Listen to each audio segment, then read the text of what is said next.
This lesson is going to go over angle vocabulary and then complementary and supplementary angles. So we're going to start with a point. A point is just a position in space. It does not have any length, width, size, or shape. It is just a point, and we usually label it with a letter. In this case, example, this would be point A.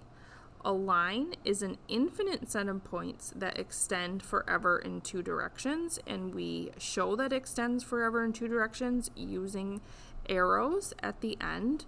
So if we put A and B here, then we'll call this line AB. We could also call it line BA, and that's how we show that right here. A line segment is just part of a line that has two endpoints. So for example, A and B, and we can call this line segment AB. The only difference is it doesn't have the arrows on the end. We can also call it line segment BA. A ray is a part of a line that has one endpoint and extends on and on in the other direction an infinite way. So in this case, the way we would write this, ray AB, is a line with an arrow only on one side. We cannot call it ray BA because the B is where that line extends on and on forever. So we just have to be careful about how we name rays. An angle is two rays that intersect at a common point. So if my point is right here and I have two rays off of that, my angle is the measurement right here in between the two rays.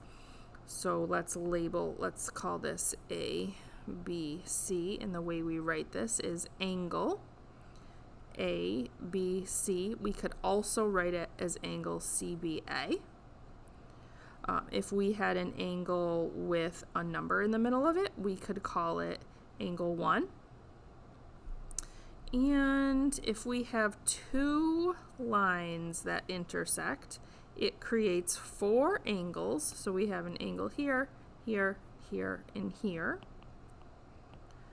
Let's see, if we call this A, we'll call that O, B, C, and D.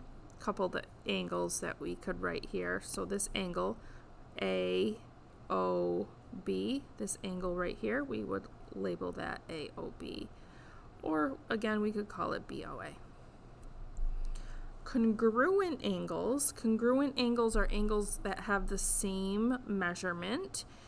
You see this most often in our next lesson where we have two lines that intersect. And if I label this 1 and 2, we know that these lines are congruent. The way we show that is we write angle 1. This is the symbol for congruent right here. It's an equal sign with like a squiggle on top. Angle 1 is congruent to angle 2. So whenever you see this symbol right here, that means congruent. The bulk of this lesson today is to talk about complementary and supplementary angles. Complementary angles are two angles that add up to 90 degrees. So let's write that definition here. Two angles that sum or add to 90 degrees. I'll show you what that looks like if you had a 90-degree angle right here and we cut that with a ray. That creates two angles. So this first angle right here that I'm showing you in pink, if that was a measure of 60 degrees, let's just say an example, this angle right here that I'm showing you in yellow, that would mean that this was 30 degrees because 60 degrees plus 30 degrees is going to give you your 90, which was what we started with. Complementary adds up to 90 degrees. Supplementary angles are two angles that add up to 180 degrees, or a straight line. Sum to 180 degrees. I'll show you what this would look like here if we had a straight line that we cut right here, I have my first angle, which is this angle right here. If this was 120 degrees, then this adjacent angle right here, adjacent would just means they share a right, then that would have to be 60 degrees. And that is because 120 degrees plus 60 degrees is going to give me that 180 degree straight line. Here are some practice problems, and we can talk through how you would solve these. The first thing that we're going to do is we're going to look at the angle relationship that is formed. Now we know that this straight line right here measures 180 degrees. So this is a supplementary relationship, supplementary angles.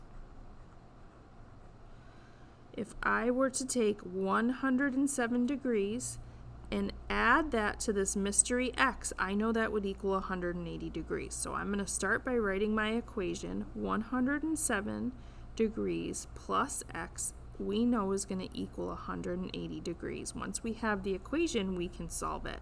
If I subtract 107 from both sides, I get x is equal to 73 degrees. So that's how I know what this mystery angle is right here.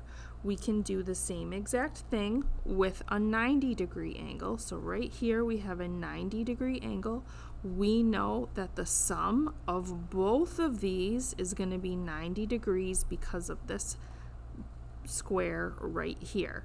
So we can write our equation x, so this measurement right here, x, plus this right here, plus, which is 68, and we know that is going to equal 90 degrees.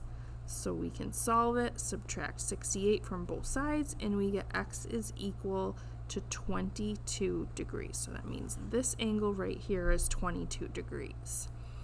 You can try those other on your own. I'm just going to show you they do get a little bit more complicated where it would be a two-step equation. Let's do number 7, for example. So this right here, this relationship, I have a 30 degree angle, which is this measure right here. And then I also have this measurement right here that's labeled as 3x. We know if you add them together, that's going to equal 180 degrees because this is a straight line. This is a supplementary relationship. So we can solve by subtracting 30 from both sides. That gives me 3x is equal to 150.